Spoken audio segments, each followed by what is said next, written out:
Hello students, I hope you are all doing well at your home and enjoying mathematics through this e-learning process. So in our previous class, we have learned about the commutative property. We have discussed about the whole numbers, commutative properties of whole numbers, and then we discussed about the rational numbers property. Okay, I had given you some homeworks in last class. Some of you may able to do it and some of you may not able to do it. So I will give you a little hint about the previous homework. Okay, मैं आज आपके लिए पूरा solve नहीं करूँगा. ठीक है, homework जो होता है वो स्टूडेंट्स को ही करना रहता है, ये ध्यान रखिए आप. ओके, तो पहला क्वेश्चन था कि आपको ज़ीरो को लिखना था p/q के फॉर्म में. ठीक है, p/q के फॉर्म में ज़ीरो को लिखना था. ठीक है, मैं रफ में करके बता रहा हूँ, आप ऐसा मत उतारना. ये सिर्फ उन लोगों के लिए है जिन्होंने होमवर्क नहीं किया है. ठीक है, तो पहला था कि हमको ज़ीरो को p/q के फॉर्म में लिखना है. p/q के फॉर्म में मतलब न्यूमरेटर और डिनोमिनेटर के फॉर्म में. तो रेशनल नंबर्स को हमने अभी जब पहली क्लास में डिस्कस किया था, तो वो यही होता है कि रेशनल नंबर्स को हम p/q के फॉर्म में लिखते हैं. ठीक है, हम 2 को भी p/q के फॉर्म में लिख सकते हैं. कैसे? 2/1 के फॉर्म में. 3 को लिख सकते हैं 3/1 के फॉर्म में. ठीक है, ये हमको दो it is not rational numbers by looking it, okay, but it can be a rational numbers by writing in this way. okay, ये या तो हमको अगर सिर्फ देखेंगे इसको सिंपली 2 और 3 को देखें तो हम बोलेंगे कि 2 और 3 जो है वो नेचुरल या होल नंबर है या फिर इंटीजर्स है. ठीक है, लेकिन जो 2/3, ठीक है, मतलब 2/3 को भी सिर्फ 2 और 3 को भी हम रेशनल नंबर्स के फॉर्म में लिख सकते हैं, 2/1 के फॉर्म में और 3/1 के फॉर्म में. ठीक है, तो अगर हमको ज़ीरो को लिखना है p/q के फॉर्म में तो कैसे लिखेंगे? तो 0/1 लिख सकता हूँ मैं, 0/2 भी लिख सकता हूँ मैं, 0/3 भी लिख सकता हूँ मैं, एंड सो ऑन. ठीक है, ये मैंने आपको पहले भी बताया था कि कैसे करते हैं. ठीक है, फिर दूसरा था कि पेज नंबर 7 पे कि 3/4 और 5/7 ये दो नंबर्स थे. इसको आपको बताना था, ये 2 रेशनल नंबर्स को लेके आपको शो करना था कि एडिशन और मल्टीप्लिकेशन के लिए कम्यूटेटिव प्रॉपर्टीज़ होल्ड करती है लेकिन सब्ट्रैक्शन और डिवीज़न के लिए नहीं करती है. ठीक है, तो इसमें क्या करना था? इसमें कुछ नहीं था, आपको जैसे मैंने कल सॉल्व करके बताया था उसी के अकॉर्डिंग करना था. बस इस बार ये 2 नंबर्स लेके चलना है. तो पहला क्या था? पहला था एडिशन प्रॉपर्टी. ठीक है, एडिशन में क्या करना है? कम्यूटेटिविटी प्रॉपर्टी शो करना है.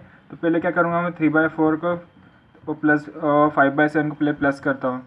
तो ये 21 प्लस 20/28, तो ये 41/28 मिलेगा. ठीक है, अब ये मैं इनका ऑर्डर चेंज कर देता हूँ, 5/7 प्लस 3/4 करता हूँ तो मेरे को मिलेगा 20 प्लस 21/28 गिव्स मी 41/28. ठीक है, मतलब ये क्या है? 3/4 प्लस 5/7, इसका मतलब ये हुआ 3/4 प्लस 5/7 इक्वल्स टू 5/7 प्लस 3/4. ठीक है, मतलब क्या हुआ कि एडिशन प्रॉपर्टी में कम्यूटेटिव प्रॉपर्टी होल्ड कर रही है. ठीक है, मतलब ये सेटिस्फाई कर रहा है. तो एडिशन के लिए ऐसा होगा. अब उन्होंने बोला कि एडिशन और मल्टीप्लिकेशन के लिए होगा, सब्ट्रैक्शन और डिवीज़न के लिए नहीं होगा. ठीक है, ये तो मैंने आपको एडिशन करके बताया कि एडिशन से 3/4 प्लस 5/7 का एडिशन करके बता दिया.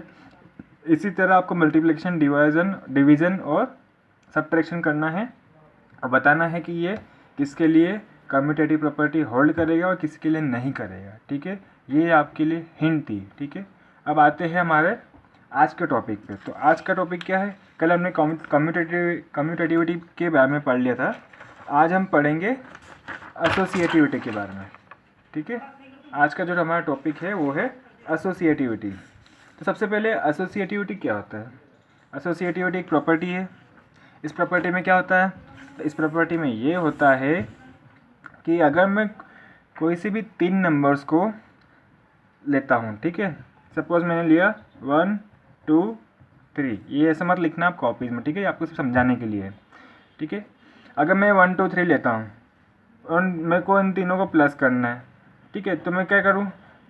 या तो मैं इन दोनों को पहले मैं एक काम ये कर सकता हूँ कि मैं पहले शुरू के 2 नंबर्स को ऐड कर लूँ, फिर बाद में इसको तीसरे नंबर को ऐड करूँ, या फिर मैं पहले दूसरे और तीसरे नंबर को ऐड कर लो और बाद में पहले नंबर को ऐड करो, तो मेरे को आंसर क्या मिलेगा 1 + 5, 3 + 3, तो ये भी 6 मिलेगा, ये भी 6 मिलेगा। ठीक है, मतलब ये कि अगर हम ब्रैकेट में जो सॉल्व कर रहे हैं, ठीक है, मतलब कि अगर मैं पहले दूसरा सेकंड या थर्ड नंबर को सॉल्व करने के कर लूँ और फिर थर्ड नंबर को ऐड करूँ, या फिर अगर मैं फर्स्ट और सेकंड नंबर को ऐड सब्ट्रैक्ट डिवीज़न, ठीक है, मतलब अर्थमेटिक ऑपरेशन की बात कर रहे हैं हम यहाँ पे, सिर्फ प्लस की बात नहीं कर रहे, मैं एडिशन मैंने आपको सिर्फ एग्जांपल दिया। ठीक है, तो ये कि अगर मैं अर्थमेटिक ऑपरेशन परफॉर्म करूँ सेकेंड या थर्ड नंबर पे और फिर बाद में उस जो फर्स्ट नंबर है उसके साथ में अर्थमेटिक ऑपरेशन परफॉर्म करने के बाद में अगर मुझे सेम रिजल्ट मिल रहा है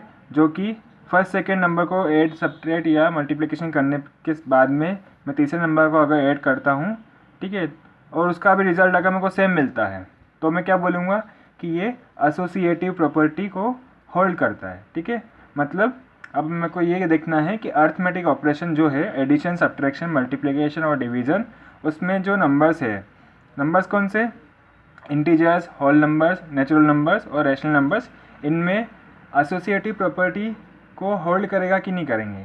ठीक है, तो अभी जो मैंने अभी इससे पहले जो प्रॉपर्टीज़ बताई है, क्लोजर प्रॉपर्टी और उसके बाद कम्यूटेटिव प्रॉपर्टी, ठीक है, उसमें सबसे पहले मैंने क्लोजर प्रॉपर्टी में नेचुरल नंबर्स को लेके बताया था, फिर कम्यूटेटिव प्रॉपर्टीज़ में मैंने होल नंबर्स को लेके बताया था। ठीक है, आज एसोसिएटिव प्रॉपर्टीज़ के बारे में बात करेंगे हम। तो एसोसिएटिव प्रॉपर्टीज़ के बारे में मैं एग्जांपल लूँगा सबसे पहले इंटीजर्स के लिए। ठीक है, यहाँ पे मैंने एक एग्जांपल दे रखा है। ठीक है, ये आपको पेज नंबर से 8 पे मिल जाएगा। ठीक है, पेज यहाँ पे मेरे पास लिखने की जगह नहीं है, पेज नंबर 8 पे मिल जाएगा, पेज नंबर। ठीक है, मैं बुक का पेज ज़रूर शेयर करूँगा आपके साथ में, जिसके पास बुक नहीं है वो उसमें से देख लेना। ठीक है, तो सबसे पहले हम बात करते हैं इंटीजर्स नंबर की। इंटीजर्स नंबर में भी सबसे पहले ऑपरेशन की बात करेंगे हम एडिशन की। ठीक है, यहाँ पे एग्जांपल ले रखा है मैंने एडिशन के लिए, -4 + 5 + 7 का ये एक एग्जांपल है। ठीक है, अब मैं क्या कर सकता हूँ, या तो मैं ये करूँ कि पहले दो नंबर को ऐड कर लूँ, शुरू के दो नंबर्स को ऐड करूँ, या फिर दूसरे और तीसरे नंबर को ऐड करूँ। तो पहले मैं क्या करता हूँ, शुरू के दो नंबर को ऐड कर लेता हूँ। तो क्या है, -4 + 5 मेरे को +1 मिलेगा। क्यों प्लस का साइन क्यों मिलेगा, क्योंकि साइन हम हमेशा वो लेते हैं जो नंबर बड़ा होता है। तो बड़ा नंबर का साइन कौन सा है, प्लस का है, तो प्लस का बनाया। फिर +7 एज इट इज़ लिख देता हूँ, तो यहाँ पे मेरे को मिलता है 8। ठीक है, फिर दूसरा है कि मैं पहले और दूसरे सॉरी ये सही था। ठीक है, आप इसको ध्यान रखिएगा, मेरे से मिस्टेक हो गई यहाँ पे। ठीक है, अब दूसरा वे क्या है करने का, इस सम को कि मैं पहले नंबर्स को रहने दूँ और सेकेंड और थर्ड नंबर को मैं पहले ऐड कर लूँ, फिर उसके बाद में मैं पहले नंबर को ऐड करूँ। तो पहले नंबर को मैं एज इट इज़ रहने देता हूँ, -4, फिर +5 + 7 +12 मिलेगा, तो यहाँ पे हो जाएगा 8। ठीक है, तो ये क्या मिल रहा है, 8 = 8, मतलब LHS और RHS सेम है, मतलब यहाँ पे एसोसिएटिव प्रॉपर्टीज़ लग सकती है। ठीक है, ये तो है एक एग्जांपल लेके चला, हम एक और एग्जांपल ले लेते हैं। क्या पता कि भाई सिर्फ एक ही नंबर्स में लग रहा हो, दूसरे नंबर में नहीं लगे हो, इसलिए डबल चेक करना ज़्यादा अच्छा है। ठीक है, इसलिए एग्ज़ाम में भी हमेशा हम क्या करते हैं, सबसे पहले जब भी हम कॉपीज़ में लिखते हैं, आंसर लिखते हैं, तो हम बाद में आखिर में चेक जरूर करते हैं कि सही है कि नहीं है। इसलिए हम क्या करेंगे, एक एग्जाम्पल लेके चलेंगे कि क्या ये प्रॉपर्टीज़ एडिशन में ट्रू है कि नहीं है। ठीक है, फिर मैंने एक एग्जांपल एक और ले लिया, ये पहला एग्जांपल था, ये दूसरा एग्जांपल, -2 + 6 + 1 और -2 + 6 + 1। पहले वाले में मैंने सेकेंड और थर्ड नंबर को ऐड किया है, तो मेरे को क्या मिलेगा, -2 एज इट इज़, ये मिलेगा 7 और ये होगा +5। ठीक है, इसी तरह जो सेकेंड वाला है इसको कर लेते हैं। सबसे इसमें मैंने फर्स्ट और सेकेंड को पहले ऐड कर रहा हूँ, तो इसमें क्या मिलेगा मेरे को, +4 + 1 5। ठीक है, मतलब LHS और RHS सेम मिल रहा है। LHS मतलब left hand side equals to RHS मतलब राइट हैंड साइड। ठीक है, तो इसका मतलब क्या हुआ कि यहाँ पे एसोसिएटिव प्रॉपर्टी लग रही है। तो हम क्या लिखेंगे इसका रिमार्क में, addition is associative.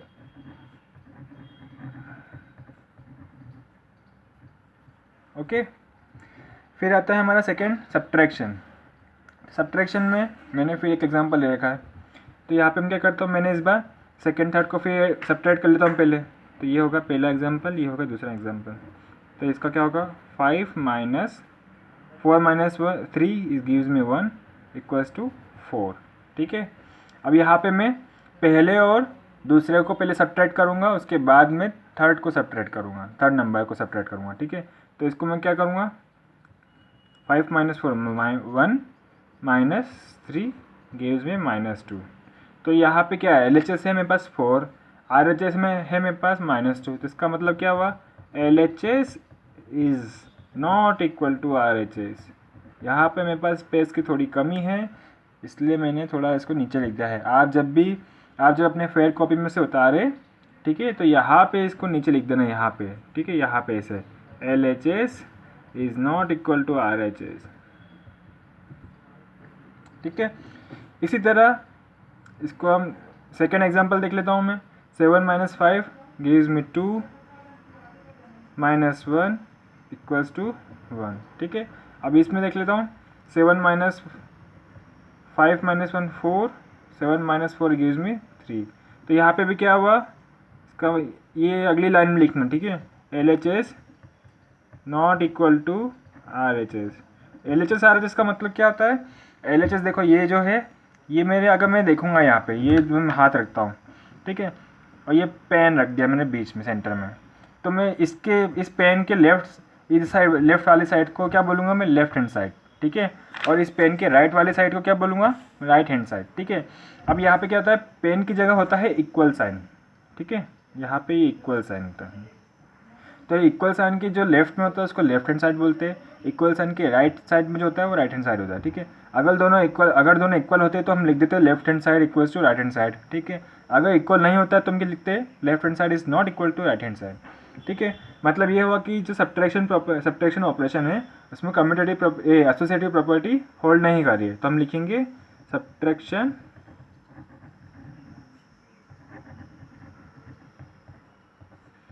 Is not, ठीक है, ध्यान रखना, एसोसिएटिव।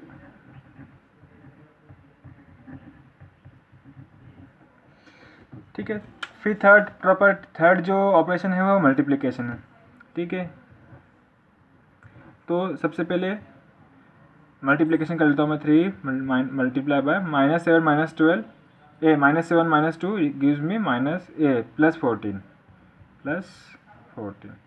14 3 जा 42। ओके, सिमिलरली RHS क्या होगा, RHS में 7 3 जा 21 -21 इंटू -2 मेरे को मिलेगा 42। क्यों, माइनस का मल्टीप्लिकेशन हुआ, क्या मिलेगा मेरे को, प्लस का। ठीक है, यहाँ पे भी इसलिए मैंने माइनस का मल्टीप्लिकेशन हुआ तो प्लस मिला, तो 42 इक्वल्स टू 42 मतलब क्या है, LHS इक्वल्स RHS। ठीक है, तो यहाँ पे एसोसिएटिव प्रॉपर्टी मल्टीप्लिकेशन में लग सकती है। ठीक है, और एक और एग्जांपल ले लेते हैं, तो फिर उसके बाद में हमको समझ में आ जाएगा कि एसोसिएटिव प्रॉपर्टी जो मल्टीप्लिकेशन है उसमें लग रही है कि नहीं लग रही है। तो सेकेंड एग्जांपल क्या है, 4 मल्टीप्लाई -6 मल्टीप्लाई बाय -3। तो सबसे पहले मैंने 4 और 6 को मल्टीप्लाई करता हूँ, -24 मिलेगा मल्टीप्लाई बाय -3, तो 24 3 जा, ठीक है, 72। यहाँ पे 4 इंटू 18 4 जा 72। ठीक है, तो यहाँ पे भी LHS इक्वल्स टू RHS हो रहा है, तो यहाँ पे हम क्या बोलेंगे कि that multiplication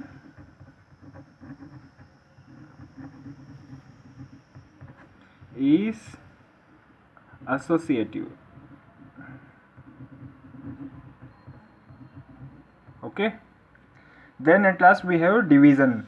So in division we have this example, so 9 divided by 3 divided by 4. Okay, so we will follow the BODMAS rule. Okay, first we will solve the what's in the bracket. BODMAS rule you all know, BODMAS, bracket of division, multiplication, addition and then subtraction. सबसे पहले हम क्या करते हैं, जो भी question होता है, जो भी इक्वेशन होती है, सबसे पहले उसका ब्रैकेट सोल्व करते हैं, ठीक है। फिर उसके बाद में ब्रैकेट सोल्व करने के बाद में डिवीजन होता है, फिर मल्टीप्लिकेशन होता है, फिर एडिशन होता है, फिर सब्ट्रैक्शन होता है। आप इसको पहले पढ़ चुके हैं नियम, ठीक है। आप अपने प्रीवियस क्लासेस में इसको पढ़ चुके हैं। तो हम यहाँ पे क्या करेंगे, सबसे पहले 9 डिवाइडेड बाय 3 डिवाइडेड बाय 4, तो 3 डिवाइडेड बाय 4 इस तरह से होगा, ठीक है। अब यहाँ पे मैं इसका मल्टीप्लिकेटिव इन्वर्स ले लेता हूँ, तो क्या होगा 9 मल्टीप्लाई बाय 4/3, तो ये मेरे को मिलेगा 312, ठीक है। सिमिलरली यहाँ पे क्या होगा 9 डिवाइडेड बाय 3 डिवाइडेड बाय 4, तो ये होगा 3। अब क्या है 3 डिवाइडेड बाय 4 मतलब क्या हो जाएगा 3/4, तो ये है 12 और ये है 3/4, तो ये क्या है इक्वल नहीं है, तो इसका मतलब क्या है LHS not equal to RHS। मेरे पास स्पेस की थोड़ी कमी है, I am sorry for that. आप आपकी कॉपी में इसको ध्यान से लिखिएगा, ठीक है। मैंने पहले स्केल से लाइन खींच दी थी, इसलिए मेरे पास स्पेस की कमी पड़ रही है, ठीक है। दूसरा एग्जांपल क्या है, तो इक्वल क्या है, इक्वल है क्या, इक्वल नहीं है, यहाँ पे इक्वल का नोट लगाया था। फिर दूसरा एग्जांपल 12 डिवाइडेड बाय 4, तो 12 डिवाइडेड बाय 4 डिवाइडेड बाय -3, क्या मिलेगा 12 divided by 4 3 divided by -3, 3 divided by -3, इस तरह से लिखेंगे, बचेगा मेरे पास -1, ठीक है। इसको भी लिखता हूँ 12 डिवाइडेड बाय 4 डिवाइडेड बाय -3, ठीक है। 12 divided by multiplicative inverse of 4/3 is -3/4, 3 तो को मिलेगा -9, ठीक है। तो -1 और -9 तो बिल्कुल इक्वल नहीं है, तो इसका मतलब क्या हुआ कि LHS not equal to RHS, ठीक है। ये आपको इसके नीचे लिखना है ना, तो यहाँ पे हम क्या बोलेंगे, division is not associative,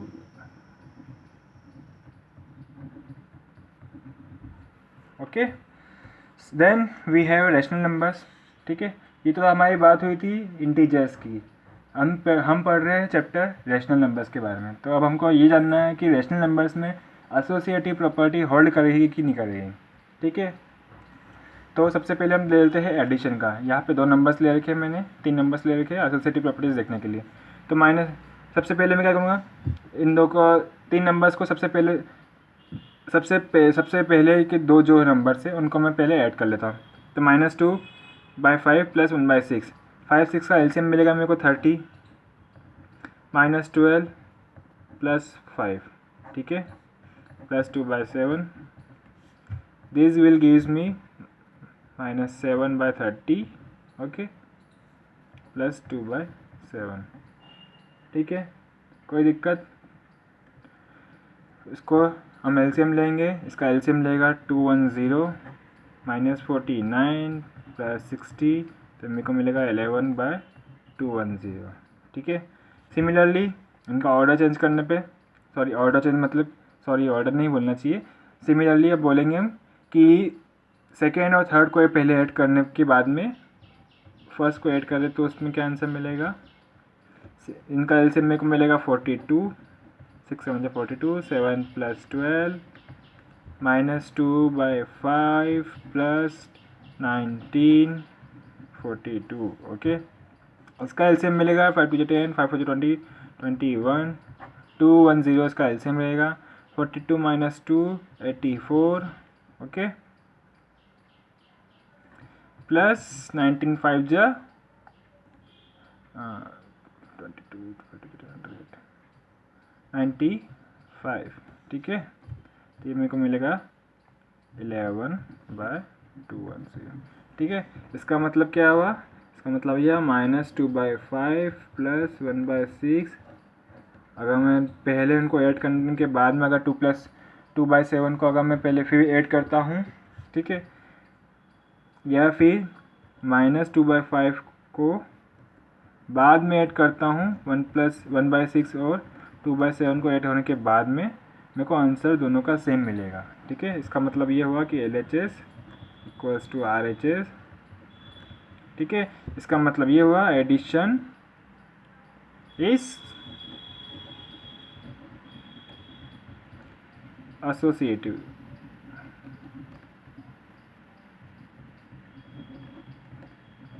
associative for rational number. ठीक है, रैशनल नंबर्स की बात कर रहे हैं तो रैशनल नंबर लिखना ज़रूरी है। ठीक है, ये तो हुआ एडिशन का। अब देखते हैं हम सब्ट्रैक्शन का। सब्ट्रैक्शन का मैंने 2 नंबर ले लिया, वापस 3 नंबर लिए, 1/2, 1/4 और 1/5। इनको मेरे को सब्ट्रैक्ट करना है। तो पहले मैं क्या करता हूँ, पहले मैं 1/2 1/4 को सब्ट्रैक्ट करता हूँ, फिर उसके बाद में 1/5 को सब्ट्रैक्ट करेंगे। ठीक है, कर लेते हैं इसको सब्ट्रैक्शन, कोई दिक्कत नहीं है। 2 और 4 को हम एलसीएम लेंगे तो मेरे को 4 मिलेगा, तो इनका 4 एलसीएम 2 - 1 - 1/5। ठीक है, तो ये मेरे को मिलेगा 1/4 - 1/5। इनका एलसीएम मिलेगा मेरे को 20, 5 - 4, तो मेरे को मिला 1/20। ठीक है, अब हम सेकेंड थर्ड को पहले सब्ट्रैक्ट कर लेते हैं और फिर बाद में फर्स्ट को सब्ट्रैक्ट करते हैं। ठीक है, तो मैं वही करते हैं, 1/2 एज इट इज़ बाहर रख देता हूँ ब्रैकेट में, इसलिए यहाँ पे ब्रैकेट था। ओके, ब्रैकेट में 1/4 - 1/5, इनका एलसीएम मेरे को मिलेगा 20, तो 5 - 4। ठीक है, 1/2 - 5 - 4 गिव्स मी 1/20। ठीक है, अब इसका एलसीएम जो होगा वो क्या होगा, इसका एलसीएम होगा 20, तो इसका एलसीएम 20, तो यहाँ पे 10 - 1 गिव्स मी 9/20। ठीक है, मतलब क्या हो रहा है, 1/2 - 1/4 - 1/5 को मेरे को अब मैं अगर मैं करता हूँ पहले सब्ट्रैक्शन, तो मेरे को मिल रहा है 1/20। ठीक है, अगर फिर अगर मैं 1/4 और 1/5 को पहले सब्ट्रैक्ट करता हूँ, फिर बाद में उसमें से फिर जो आंसर आता है उसको 1/2 में से सब्ट्रैक्ट करूँगा, तो मेरे को डिफरेंट रिजल्ट मिल रहा है। इसका मतलब क्या हो रहा है कि 1/2 - 1/4 - 1/5, यहाँ पे लिखूँगा मैं इसका ये सिंबल का मतलब होता है this implies that. Okay, this implies that 1/2 - 1/4 - 1/5 is not equal. Okay, so subtraction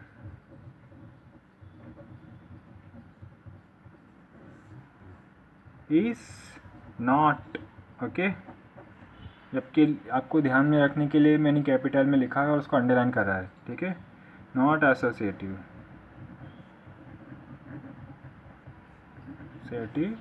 for किसके बारे में बात कर रहे हैं हम बात कर रहे हैं रैशनल नंबर्स के बारे में।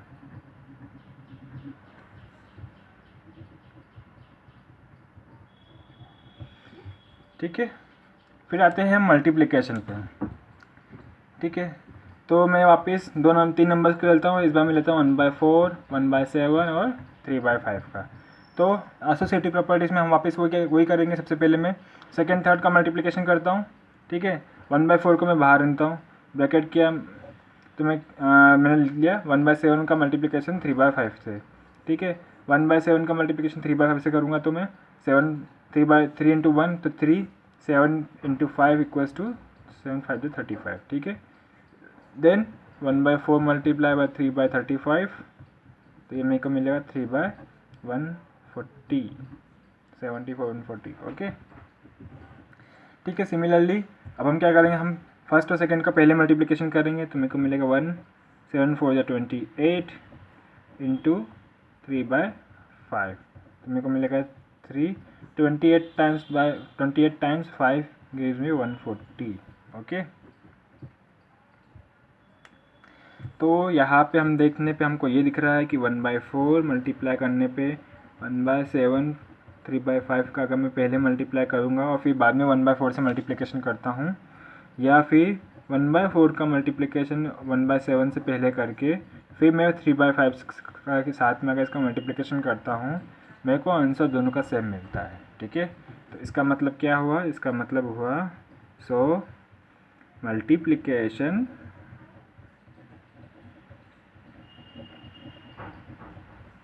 is associative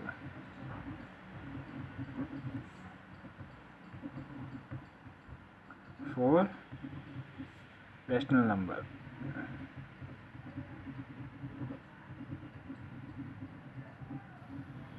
ठीक है, at last we have division.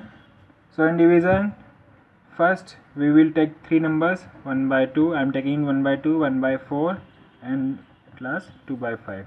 So I will perform first division of these two numbers and then I will perform division of these two numbers. Okay, so first let me perform division of 1 by 4 divided by 2 by 5. Okay, so I am putting a bracket here, 1 by 4 as it is.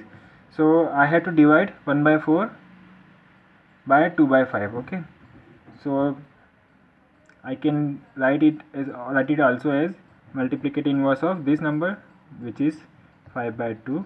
Okay, this will gives me 1 by 2 divided by 5 by 8.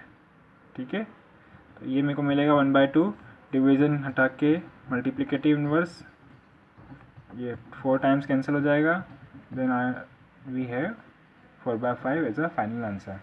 Okay, similarly now we will do division of first these two number, then we'll divide the result from 2 by 5. Okay, so I will divide 1 by 2 divided by 1 by 4 first, then 1 by 2 divided by 1 by 4. So I can write it 1 by 2 multiplied by 4 by 1, multiplicative inverse of 1 by 4 and divided by 2 by 5.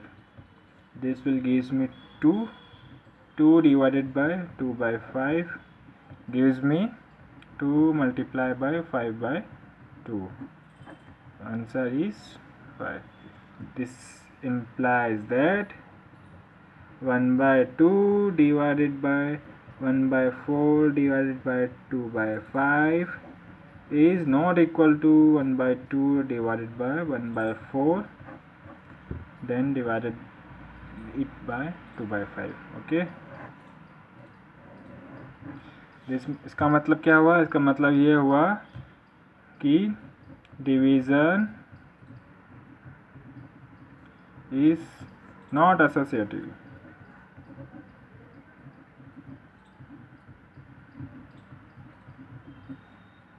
For rational numbers. ठीक है, तो हमने ये देख लिया कि rational numbers में associative properties कहाँ लग रही है. ठीक है, तो अब ऐसे समरी हम देखते हैं कि एसोसिएटिव प्रॉपर्टीज़ का जो जितने भी नंबर्स है वो किस किस में लग रही है. ठीक है, तो नेचुरल नंबर्स में एसोसिएटिव प्रॉपर्टीज़ एडिशन में शो करता है, सब्ट्रैक्शन में वो शो नहीं करता है, मल्टीप्लिकेशन में शो करता है, डिवीज़न में शो नहीं करता है. ठीक है, ये आपके लिए होमवर्क था, होमवर्क है नेचुरल नंबर और होल नंबर्स. ठीक है, उसको परफॉर्म करने के बाद में आपको ये दिखेगा कि एडिशन में भी, होल नंबर्स में भी एडिशन में एसोसिएटिव प्रॉपर्टीज़ होल्ड करेगी, सब्ट्रैक्शन में नहीं करेगी, मल्टीप्लिकेशन में करेगी और डिवीज़न में कोई चांस नहीं. Okay, then we have seen today about integers, associative properties of integers. We will find that we have found that in addition associative property holds for integers, not for subtraction, yes for multiplication and then no for division. Rational numbers में भी हमने ये देखा कि addition में वो property show कर रहा है, सब्ट्रैक्शन में नहीं कर रहा है, मल्टीप्लिकेशन में कर रहा है, लेकिन डिवीज़न में भी नहीं कर रहा है. ठीक है, तो ये था आज की कहानी. आज हमने ये देखा कि एसोसिएटिव प्रॉपर्टीज़ के बारे में क्या थे. ठीक है, आप कल हम देखेंगे पेज नंबर 10 पे एडिटिव आइडेंटिटी और मल्टीप्लिकेटिव आइडेंटिटी के कुछ क्वेश्चन, उसके बाद में फिर हम देखेंगे एक्सरसाइज 1.1 के कुछ क्वेश्चंस. ठीक है, अब एक नोट आप सबके लिए कि हमने 3 क्लास ले ली है. ठीक है, 3 क्लास के बाद में आपको कितना समझ में आ रहा है, कितना नहीं आ रहा है. आप आज के लिए एक काम और करेंगे अपने होमवर्क सेंड करने के साथ साथ कि आप ये भी बताएंगे कि आपको 3 क्लास में समझ में आया है कि नहीं आया है. ठीक है, आप पर्सनली मेरे को मैसेज करेंगे. आपने होमवर्क सेंड, जैसे ही होमवर्क सेंड करोगे, होमवर्क सेंड करने के बाद में आपको ये करना है कि आपको ये लिखना है कि सर समझ में आ रहा है या नहीं आ रहा है. ठीक है, और अगर समझ में आ रहा है तो अच्छे से समझ में आ रहा है तो आप वो भी लिखिए, नहीं समझ में आ रहा है तो आप वो भी लिखिए. ठीक है, ताकि अगर कुछ भी जो ड्रॉबैक्स हैं टीचिंग में मेरे, वो मैं और इम्प्रूव कर सकूँ. ठीक है, ये ई लर्निंग वर्चुअल लर्निंग नहीं है हम सब के लिए, तो हम इसको और बेटर बनाएं. ठीक है, तो आपसे यही रिक्वेस्ट है कि आप फीडबैक ज़रूर दें, ठीक है। तो आज मैं यहीं पे रोकता हूँ, आपके लिए कुछ होमवर्क्स रहेंगे जो मैं सेंड कर दूँगा, ठीक है। तो नेक्स्ट क्लास में हम फिर मिलेंगे। Thank you.